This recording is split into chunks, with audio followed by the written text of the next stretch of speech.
नमस्कार दोस्तों, आज हम आगे बढ़ाते हैं। हमारा भक्ति आंदोलन का टॉपिक काफ़ी दिनों से अटका हुआ है।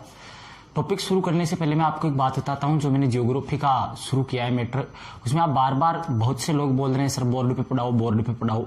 तो ध्यान से सुनो इस बात को। ग्राफिक्स जो है वो मार्कर से मैं नहीं बना सकता, और वो इतने, अगर मैं कोशिश भी करूंगा तो इतने स्पष्ट और इतने क्लियर नहीं बना पाऊंगा कि आपको समझ में आए। उन चीज़ों को आप ध्यान से सुनो। बहुत सी चीज़ें बताइए मैंने, एकदम विस्तृत तरीके से बताइए कि आप उन चीज़ों को पढ़ करके पीएससी तक का एग्जाम फाइट कर सकते हैं। पूरी डीपली बताइए, एक भी बिंदु नहीं छोड़ा है। एक बार चेक जरूर करें उनको, सही ढंग से आराम से बैठकर उन्हें देखें और समझे, बिल्कुल समझ में आएगा। रही बात बोर्ड पर उनको पढ़ाने की, तो बोर्ड पर उनको पढ़ाने का भी अति शीघ्र इंतजाम करूंगा। जिस दिन मैं प्रोजेक्टर खरीद लूंगा उस दिन आधे बोर्ड पर प्रोजेक्टर के माध्यम से वही चीजें चलती रहेगी, आदि को मैं खुद खड़ा होकर एक्सप्लेन कर दूंगा।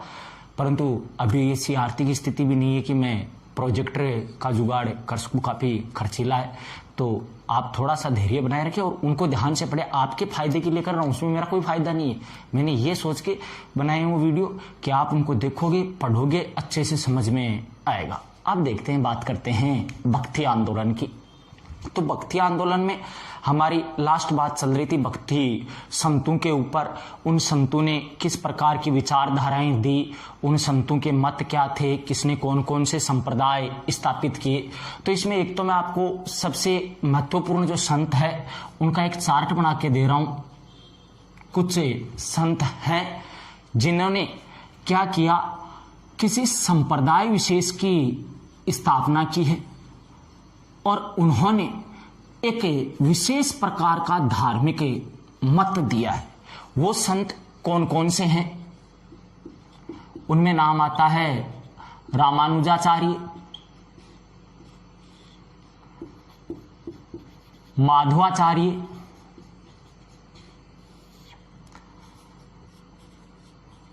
वल्लभाचार्य और निम्बार्क।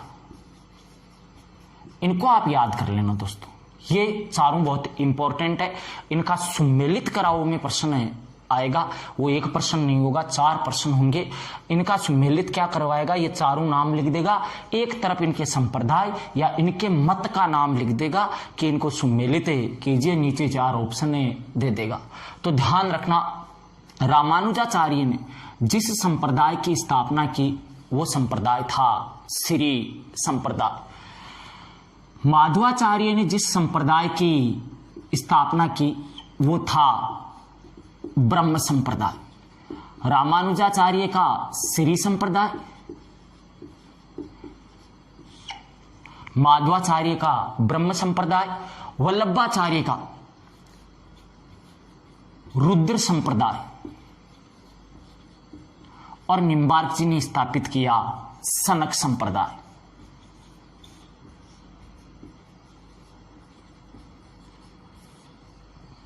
अब इन्होंने कौन कौन से मत दिए वो ध्यान से सुनना। इन्होंने, रामानुजाचार्य ने मत दिया विशिष्टाद्वैतवाद।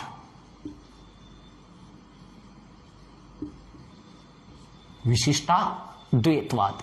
फिर ध्यान देना, इन्होंने मत दिया माधवाचार्य ने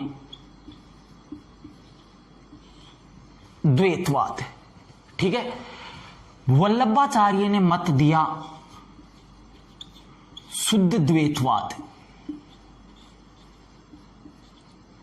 और निम्बार्क ने मत दिया द्वैताद्वैतवाद।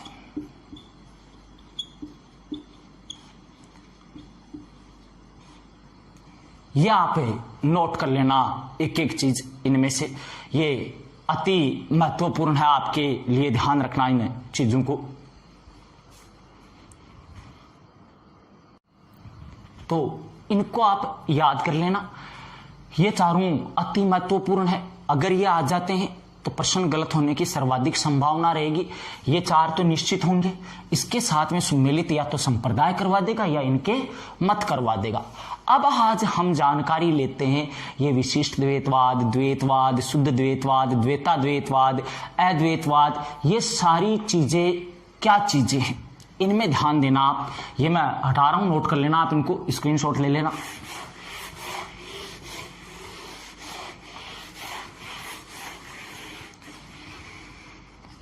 अब देखो आपके सामने आगे विशिष्ट द्वैतवाद, द्वैतवाद, शुद्ध द्वैतवाद, द्वैताद्वैतवाद, एक मत और आ रहा है अद्वैतवाद। अब इन मतों पर एक चीज ध्यान रख लेना, हमारे भक्ति संतों में 2 विचारधाराएं हुई है। एक विचारधारा हुई है सगुण संतों की और एक विचारधारा हुई है निर्गुण संतों की। तो इस अद्वैतवाद मत को कहीं भी आप निर्गुण में मत ले जाना। जहां द्वैत शब्द लग गया, चाहे द्वैत के पहले अ लगा, चाहे क लगा, चाहे व लगा, कुछ भी लगा, द्वैत यानी कि ये ईश्वर को मानते हैं, उसके साकार रूप को मानते हैं, ये सगुण संतों के मत हैं सारे के सारे ही। अभी हम चर्चा करेंगे कौन से संत निर्गुण हुए, कौन से संत सगुण हुए, उनकी विचारधाराओं के बारे में भी। तो अब ध्यान देना द्वैतवाद क्या है और अद्वैतवाद क्या है। द्वैत, इसमें 2 तत्वों की बात हुई है। द्वैत 2 तत्व है। 2 तत्व कौन कौन से हैं उसमें ध्यान रखना। द्वैतवाद वाला क्या कहता है, द्वैतवाद वाला क्या कह रहा है कि 2 तत्व है। एक तो है आत्मा, इसे आप जीव कह सकते हो, ठीक है, और एक है ब्रह्मा, ब्रह्म या परमात्मा। ये दोनों अलग अलग हैं, ये दोनों ही अलग अलग है। आई बात समझ में। ब्रह्म का अलग संबंध है, आत्मा का अलग संबंध है। ये बात निकल कर आ रही है द्वैतवाद सिद्धांतों वालों की तरफ से। जबकि अद्वैतवाद क्या कह रहा है कि 2 होती नहीं है, जो कुछ है वो सब कुछ ब्रह्म है। जीव आत्मा को इन्होंने कोई स्थान नहीं दिया, इसलिए ये अद्वैत हो गया। आई बात समझ में आपकी। फिर आ रही है विशिष्ट और शुद्ध वाली बातें। तो विशिष्ट और शुद्ध में ध्यान देना, विशिष्ट और शुद्ध में क्या अंतर, क्या चीजें आई है। विशिष्ट द्वैतवाद वाला कहता है कि ये दोनों ही हैं। विशिष्ट द्वैतवाद वाला कहता है ये दोनों ही है, परंतु इन दोनों का परस्पर संबंध है। ये दोनों अलग अलग भी हैं और इनका परस्पर संबंध है। जिस प्रकार से किरणों का संबंध सूर्य से है, उसी प्रकार जीव का संबंध ब्रह्मा से है।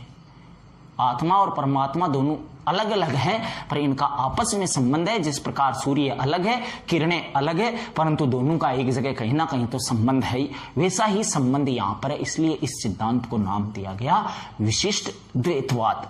फिर ध्यान देना, बात आती है द्वैताद्वैतवाद, यानी कि इसमें द्वैत भी है और अद्वैत भी है।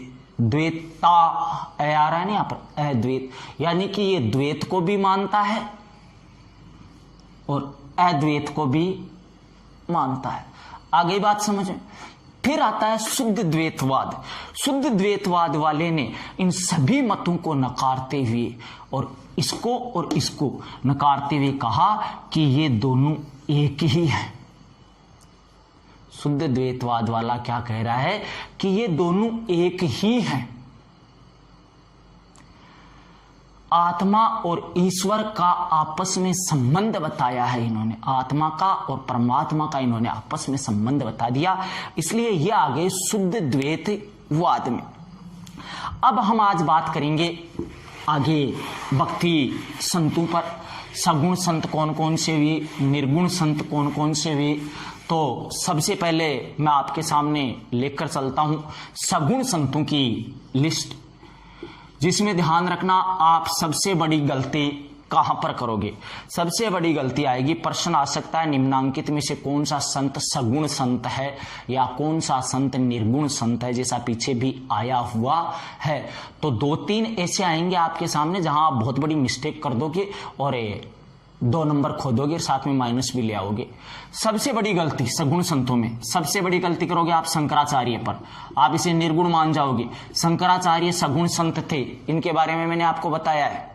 4 मठों की स्थापना, मूर्ति पूजा, सगुण हो गए। फिर नाम आता है सगुण में ही रामानुज का आता है, माधवाचार्य का आता है, वल्लभाचार्य का आता है, निम्बार्क का आता है। ये तो हो गया हमारी शुरुआत की, जिनके ऊपर अभी हम चर्चा कर रहे हैं। अब देखो इसके अलावा और कौन कौन है। रामानंद जो है सगुण संत ये हैं। रामानंद के आगे ध्यान देना, इन्हीं सगुण संतों में नाम आएगा सूरदास। ध्यान देना दोस्तों, यहां पर आप गलती कर दोगे कि सूरदास तो अंधा था, इसलिए उसे आप डाल दोगे निर्गुण में, क्योंकि अंधा आदमी मूर्ति की पूजा नहीं कर सकता, करता था। आई बात समझ में? यहां आप गलती करोगे। तुलसीदास सगुण संत है। फिर आगे ध्यान देना,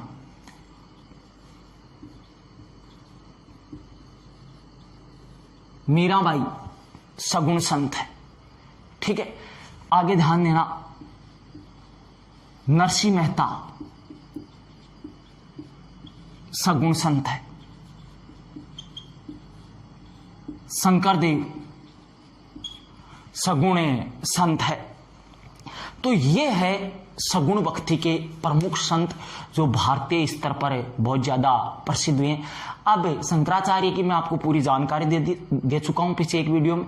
अब हम इनके ऊपर चर्चाएं करेंगे कि इन्होंने क्या क्या किया, किस प्रकार से बातें की, वो चीजें हम देखते हैं अभी। ध्यान देना, रामानुजाचार्य पर बात करते हैं। रामानुजाचार्य जो है ये 1017 से लेकर 1137 इनका जीवन काल रहा है। रामानुजाचार्य ने श्री संप्रदाय की स्थापना की थी, विशिष्ट द्वैतवाद मत का प्रतिपादन किया, ये अभी मैं आपको बता चुका हूं। ये पहले भक्ति संत हुए थे जिन्होंने भक्ति को दार्शनिक आधार प्रदान किया था। इनका कहना था कि मोक्ष के लिए ज्ञान की नहीं भक्ति की ज्यादा आवश्यकता है। इनकी शिक्षा जो है वेदांत शिक्षा कांची में पूरी हुई। इनके गुरु थे, नाम था यादव प्रकाश। फिर इन्होंने श्रीरंगपट्टम को अपना प्रमुख केंद्र बनाया, परंतु यहाँ का ध्यान देना विशिष्ट द्वैतवाद थे और विष्णु के उपासक थे, वैष्णव मत के अनुयायी थी। तो यहाँ पर श्रीरंगपट्टम इनकी गतिविधियों का प्रमुख केंद्र था, परंतु श्रीरंगपट्टम का चोल शासक था कोलुतुंग प्रथम, वो शैव अनुयायी था और उसके साथ मतभेद होने के कारण इन्हें श्रीरंगपट्टम छोड़ना पड़ा तथा श्रीरंगपट्टम को छोड़कर इन्होंने तिरुपति को अपना प्रमुख केंद्र बनाया था। फिर उसके पश्चात आगे ध्यान देना,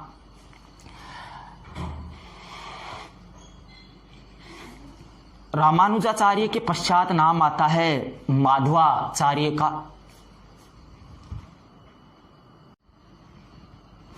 अब देखो दोस्तों, माधवाचार्य के बारे में मैंने आपको अभी भी बताया। इनका जो सिद्धांत था वो था द्वैतवाद। द्वैतवाद में इन्होंने क्या कहा कि ईश्वर और जगत की इन्होंने परस्पर भिन्नता बता दिया था, दोनों को अलग अलग बताया था। माधवाचार्य जो थे, ये माधवाचार्य ध्यान रखना शंकराचार्य और रामानुजाचार्य दोनों की ही विचारधाराओं का इन्होंने विरोध किया था, क्योंकि माधवाचार्य का जो दार्शनिक विचार था वो भगवत पुराण पर आधारित माना जाता है। फिर ध्यान देना, इन्होंने जो संप्रदाय की स्थापना की वो इनका संप्रदाय ब्रह्म संप्रदाय था। माधवाचार्य को 2 उपाधियां मिली हुई है, एक इन्हें कहा जाता है पूर्ण प्रज्ञ और दूसरा इन्हीं को कहा जाता है आनंद तीर्थ। कुछ विद्वान इन्हें वायु का अवतार भी मानते हैं, तो ये भी आप ध्यान रखना। अब देखो दोस्तों, वल्लभाचार्य के बारे में। वल्लभाचार्य जो है, वल्लभाचार्य मूलतः तेलंगाना के ब्राह्मण परिवार के थे। 1479 में इनका जन्म हुआ था। इनकी शिक्षा दीक्षा पूरी हुई थी वाराणसी में। फिर इसके पश्चात ध्यान देना, वल्लभाचार्य के बारे में जो मैंने मत बताया इनका, ठीक है, वो ध्यान है आपको। शुद्ध द्वैतवाद का इन्होंने मत दिया था, क्योंकि ये पूजा किया करते थे श्रीनाथ जी की। श्रीनाथ जी माना जाता है कृष्ण का बाल रूप, कृष्ण के बाल रूप की पूजा करते थे, श्रीनाथ जी की पूजा करते थे। इन्होंने ही कृष्णदेवराय के समय में विजयनगर में रुद्र संप्रदाय, जिसे वैष्णव संप्रदाय भी कहा जाता है, उसकी स्थापना की थी वल्लभाचार्य ने। चैतन्य महाप्रभु भी इन्हीं के समकालिक थे। इन सगुण संतों में आप नाम लिख सकते हो, एक और संत का, चैतन्य महाप्रभु भी, ये भी सगुण संत ही थे। तो वो इन्हीं के समकालीन थे। वल्लभाचार्य के पुत्र थे जिनका नाम था विठलनाथ। तो विठलनाथ ने वृंदावन में श्रीनाथ जी के एक भव्य मंदिर का निर्माण भी करवाया था। और कालांतर में औरंगजेब के शासनकाल में उन मूर्तियों को जब तोड़ने का प्रयास किया जाता है, तो उन्हीं मूर्तियों को वल्लभ संप्रदाय के या वल्लभाचार्य के अनुयायी, आई बात समझ में, वो सारे के सारे रुद्र संप्रदाय के लोग उन्हीं मूर्तियों को लेकर शरण लेते हैं मेवाड़ के राणा राज सिंह के पास। और राणा राज सिंह ने उनको संरक्षण देते हुए नाथ द्वारा में मंदिर बनवाया है श्री नाथ जी का, जो भी इतिहास प्रसिद्ध मंदिर रहा है। तो ये जानकारी है वल्लभाचार्य की। फिर उसके पश्चात आगे देखो, आप बात करते हैं हम निम्बार्क की। तो निम्बार्क जो है, निम्बार्क भी दक्षिण भारत से संबंधित थे। ये भी शुद्ध रूप से देखा जाए तो तेलुगु ब्राह्मण थे और रामानुज के समकालीन हुए थे निम्बार्क। निम्बार्क जो है रामानुज के समकालिक है। इनका माना जाता है कि 1172 में देहांत हुआ था। तो कुछ इतिहासकारों ने इन्हें 14वीं शताब्दी से संबंधित भी बताया है, तो वो आपको ज्यादा टेंशन लेने की जरूरत नहीं है। आपको मैंने बताया है कि इन्होंने सिद्धांत जो दिया था निम्बार्क ने, वो सिद्धांत कौन सा था? द्वैताद्वैत, द्वैत और अद्वैत। इन्होंने ईश्वर, आत्मा और जगत, इन तीनों को परस्पर एक समान बताते हुए कहा कि ये तीनों एक समान है, परंतु इन पर परस्पर भिन्नता है। निम्बार्क जो है, इनका जो संप्रदाय था वो मैंने आपको बताया सनक संप्रदाय से संबंधित थे। निम्बार्कचार्य जो है, इन्होंने रामानुजाचार्य और शंकराचार्य, इन दोनों की ही विचारधाराओं का खंडन किया था। ये एक अलग ही विचारधारा लेकर के आए थे।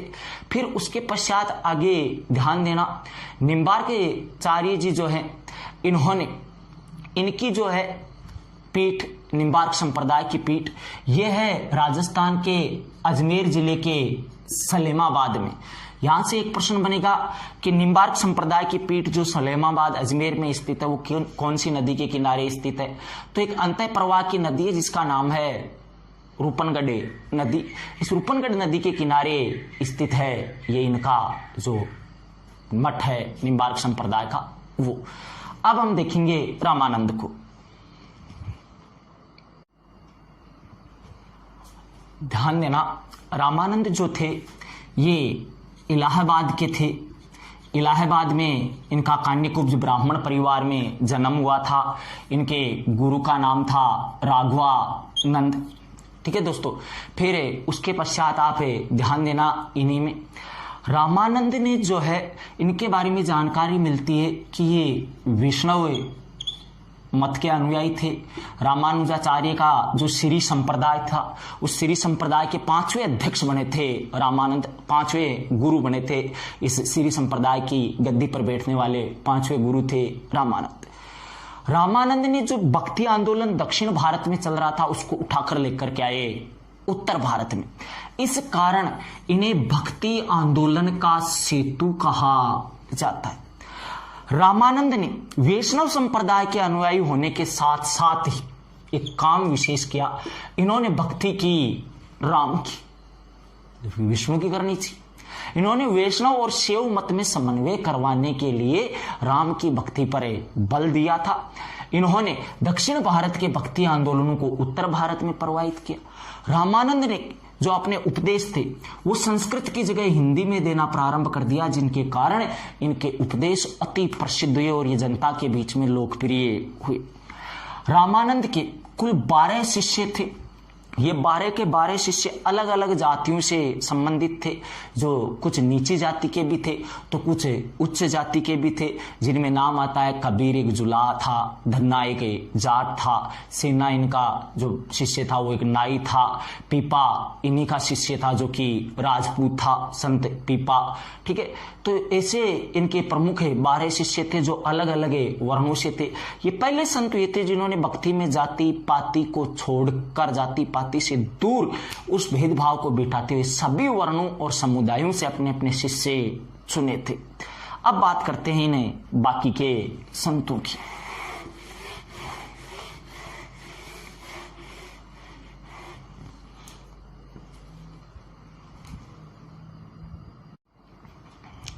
तो देखो दोस्तों, सूरदास जी के बारे में जानकारी लेते हैं।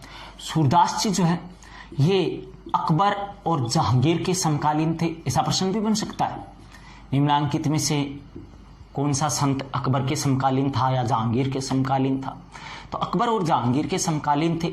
जन्म से ही अंधे थे पर सगुण भक्ति के विचारक थे।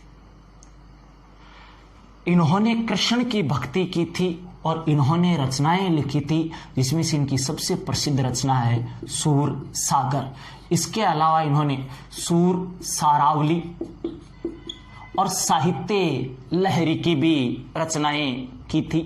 फिर इसके पश्चात आगे ध्यान देना, सूरदास जी के पश्चात नाम आता है तुलसीदास जी का। तुलसीदास जी जो है ये उत्तर प्रदेश के बांदा जिले के राजपुरा गांव में इनका जन्म हुआ था। ये भी अकबर के समकालीन थे। मुगल काल में भक्ति आंदोलन को सर्वाधिक लोकप्रियता देने वाले भक्ति संत ये थे तुलसीदास।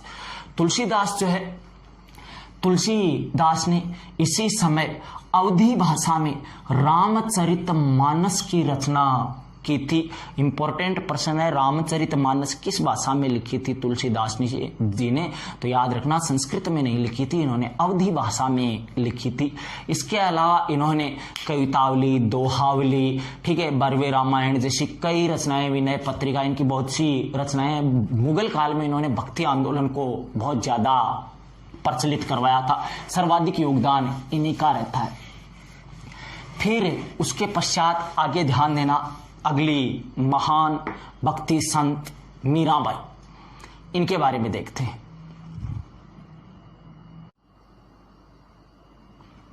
ध्यान देना दोस्तों, मीराबाई राजस्थानी और ब्रज साहित्य की महान भक्त कवियत्री मीराबाई। मीराबाई का जन्म दोस्तों राजस्थान की मेड़ता रियासत के कुड़की गांव में, यहां के शासक रतन सिंह जी मेड़तिया के घर 1498 में हुआ था। इनकी मां का नाम था कुसुम कंवर तथा इनके दादा का नाम था राव दूदा। राव दूदा जो है ये कृष्ण भक्त थे, जिसके कारण इन्होंने वैराग्य की ओर बढ़ते हुए अपने पुत्र के पक्ष में शासन त्याग दिया था तथा राव दूदा कृष्ण की भक्ति में लीन हो गए थे।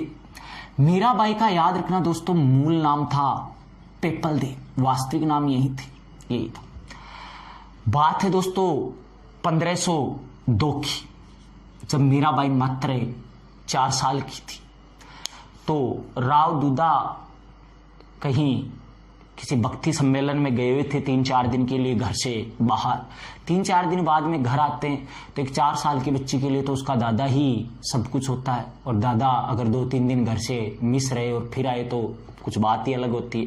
तो मीराबाई भी भाग के अपने दादा के लिपट गई और पूछा, दादा मेरे लिए क्या लेकर आई? तो ये वैरागी प्रवृत्ति के आदमी हो चुके थे, इनका दुनियादारी में मोह ही नहीं रहा था। राव दूधा अपने साथ लेकर आए थे दोस्तों कृष्ण की मूर्ति, और इन्होंने कृष्ण की मूर्ति सौंप दी पेप्पलदे को। अब एक 4 साल की बच्ची क्या जाने कृष्ण के बारे में, परंतु कृष्ण की मूर्ति पर मंत्रमुग्ध हो गई पेप्पलदे।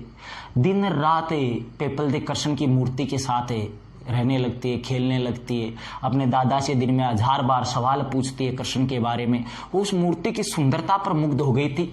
इसी कारण मीराबाई की प्रारंभिक जो भक्ति भावना है उसमें भाव था माधुर्य का भाव।